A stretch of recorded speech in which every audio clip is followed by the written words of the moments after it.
They're fetishizing the Bebas kids' red hair to sell genocide to white Westerners. The aggressive fetishization of the red hair of Ariel and Kfir Bibas is part of an absolutely disgusting war propaganda campaign aimed at white Westerners, and we need to talk about it.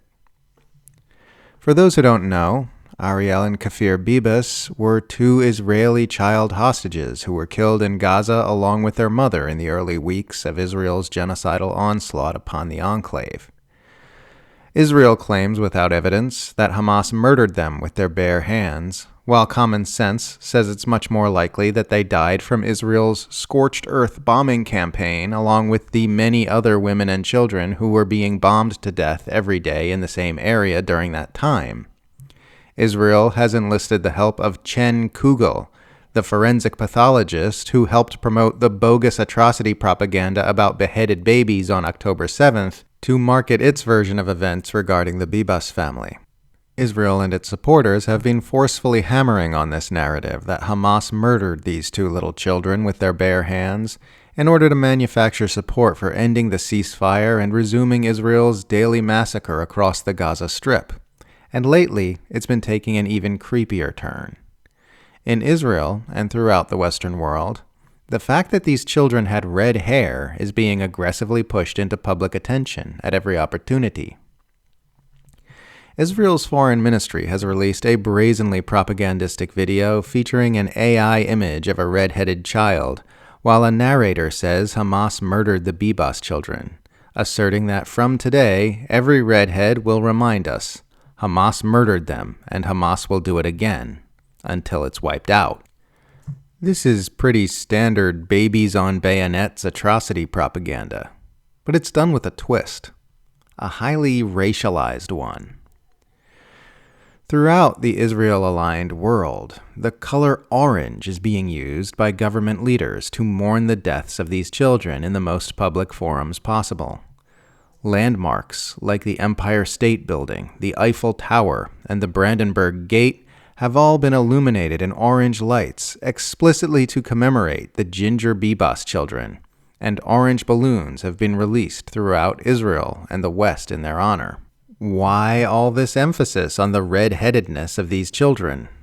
Why make such a big deal about a seemingly trivial detail in their lives? Well, the answer is simple but ugly. It reminds Westerners that these children were not like the dark children whose deaths we've been told to ignore for the last year and a half. It reminds us that these children were white. Look at any photo of the Bibas kids, and you will see children who look just like the white children you'll see in any Western nation. Westerners will look at them and see their own children or children in their own community.